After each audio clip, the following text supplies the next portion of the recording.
مرکز کی انجیل 15واں باب جو 47 آیات پر مشتمل ہے۔ اور فی الفور صبح ہوتے ہی سردار کاہنوں نے بزرگوں اور فقیہوں اور سب صدر عدالت والوں سمیت صلاح کر کے یسوع کو بندھوایا اور لے جا کر پلاطوس کے حوالہ کیا۔ اور پلاطوس نے اس سے پوچھا، کیا تو یہودیوں کا بادشاہ ہے؟ اس نے جواب میں اس سے کہا، تو خود کہتا ہے۔ اور سردار کاہن اس پر بہت باتوں کا الزام لگاتے رہے۔ پلاطوس نے اس سے دوبارہ سوال کر کے یہ کہا، تو کچھ جواب نہیں دیتا؟ دیکھ، یہ تجھ پر کتنی باتوں کا الزام لگاتے ہیں۔ یسوع نے پھر بھی کچھ جواب نہ دیا، یہاں تک کہ پلاطوس نے تعجب کیا۔ اور وہ عید پر ایک قیدی کو جس کے لیے لوگ عرض کرتے تھے ان کی خاطر چھوڑ دیا کرتا تھا۔ اور برابا نام ایک آدمی ان باغیوں کے ساتھ قید میں پڑا تھا جنہوں نے بغاوت میں خون کیا تھا۔ اور بھیڑ اوپر چڑھ کر اس سے عرض کرنے لگی کہ جو تیرا دستور ہے وہ ہمارے لیے کر۔ پلاطوس نے انہیں یہ جواب دیا، کیا تم چاہتے ہو کہ میں تمہاری خاطر یہودیوں کے بادشاہ کو چھوڑ دوں؟ کیونکہ اسے معلوم تھا کہ سردار کاہنوں نے اس کو حسد سے میرے حوالہ کیا ہے۔ مگر سردار کاہنوں نے بھیڑ کو ابارا تاکہ پلاطوس ان کی خاطر برابا ہی کو چھوڑ دے۔ پلاطوس نے دوبارہ ان سے کہا، پھر جسے تم یہودیوں کا بادشاہ کہتے ہو اس سے میں کیا کروں؟ وہ پھر چلائے کہ وہ مصلوب ہو۔ اور پلاطوس نے ان سے کہا، کیوں، اس نے کیا برائی کی ہے؟ وہ اور بھی چلائے کہ وہ مصلوب ہو۔ پلاطوس نے لوگوں کو خوش کرنے کے ارادہ سے ان کے لیے برابا کو چھوڑ دیا اور یسوع کو کوڑے لگوا کر حوالہ کیا کہ مصلوب ہو۔ اور سپاہی اس کو اس شہر میں لے گئے جو پیروتورین کہلاتا ہے اور ساری پلٹن کو بھلا لائے۔ اور انہوں نے اسے ارغوانی چوگا پہنایا اور کانٹوں کا تاج بنا کر اس کے سر پر رکھا اور اسے سلام کرنے لگے، اے یہودیوں کے بادشاہ، آداب۔ اور وہ اس کے سر پر سرکنڈا مارتے اور اس پر تھوکتے اور گھٹنے ٹیک ٹیک کر اسے سجدہ کرتے رہے۔ اور جب اسے ٹھٹوں میں اڑا چکے تو اس پر سے ارغوانی چوگا اتار کر اسی کے کپڑے اسے پہنائے، پھر اسے مصلوب کرنے کو باہر لے گئے۔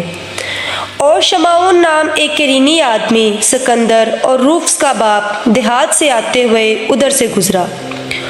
انہوں نے اسے بیگار میں پکڑا کہ اس کی صلیب اٹھائے، اور وہ اسے مقام گلگتا پر لائے جس کا ترجمہ کھوپڑی کی جگہ ہے، اور مر ملی ہوئی میں اسے دینے لگے، مگر اس نے نہ لی۔ اور انہوں نے اسے مصلوب کیا اور اس کے کپڑوں پر کوڑا ڈال کر کہ کس کو کیا ملے انہیں بانٹ لیا۔ اور پہرے دن چڑھا تھا جب انہوں نے اس کو مصلوب کیا، اور اس کا الزام لکھ کر اس کے اوپر لگا دیا گیا کہ یہودیوں کا بادشاہ۔ اور انہوں نے اس کے ساتھ 2 ڈاکو کو، ایک اس کی داہنی اور ایک اس کی بائیں طرف مصلوب کیے۔ تب اس مضمون کا وہ نوشتہ کہ وہ بدکاروں میں گنا گیا پورا ہوا۔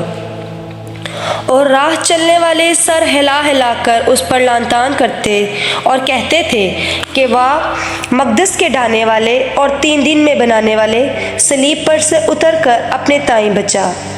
اسی طرح سردار کاہن بھی فقیہوں کے ساتھ مل کر آپس میں ٹھٹے سے کہتے تھے، اس نے اوروں کو بچایا، اپنے تئیں نہیں بچا سکتا؟ اسرائیل کا بادشاہ مسیح اب صلیب پر سے اتر آئے تاکہ ہم دیکھ کر ایمان لائے۔ اور جو اس کے ساتھ مصلوب ہوئے تھے وہ اس پر لعن طعن کرتے تھے۔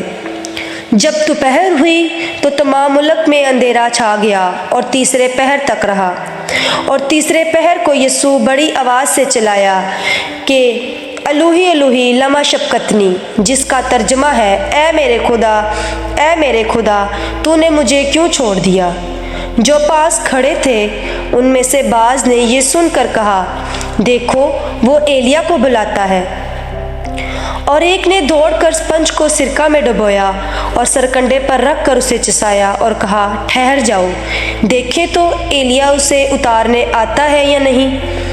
پھر یسوع نے بڑی آواز سے چلا کر دم دے دیا اور مقدس کا پردہ اوپر سے نیچے تک پھٹ کر 2 ٹکڑے ہو گیا۔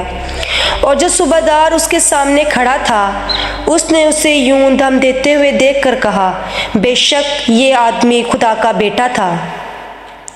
اور کئی عورتیں دور سے دیکھ رہی تھی۔ ان میں سے مریم مگدلینی اور چھوٹے یعقوب اور یوسیس کی ماں مریم اور سلومی تھی۔ جب وہ گلیل میں تھا، یہ اس کے پیچھے ہو لیتی اور اس کی خدمت کرتی تھی، اور بھی بہت سی عورتیں تھیں جو اس کے ساتھ یروشلم میں آئی تھی۔ جب شام ہو گئی تو اس لیے کہ تیاری کا دن تھا جو سبت سے ایک دن پہلے ہوتا ہے، ارمتیہ کا رہنے والا یوسف آیا، جو عزت دار مشیر اور خود بھی خدا کی بادشاہی کا منتظر تھا۔ اس نے جرأت سے پلاطس کے پاس جا کر یسوع کی لاش مانگی، اور پلاطس نے تعجب کیا کہ وہ ایسا جلد مر گیا، اور صوبیدار کو بلا کر اس سے پوچھا کہ اس کو مرے ہوئے دیر ہو گئی۔ جب صوبیدار سے حال معلوم کر لیا تو لاش یوسف کو دلا دی۔ اس نے ایک مہین چادر مول لی اور یسوع کو اتار کر اس چادر میں کفنایا، اور ایک قبر کے اندر جو چٹان میں کھودی گئی تھی رکھا، اور قبر کے منہ پر ایک پتھر لڑکا دیا۔ اور مریم مگدلینی اور یوسیس کی ماں مریم دیکھ رہی تھی کہ وہ کہاں رکھا گیا ہے۔ آمین۔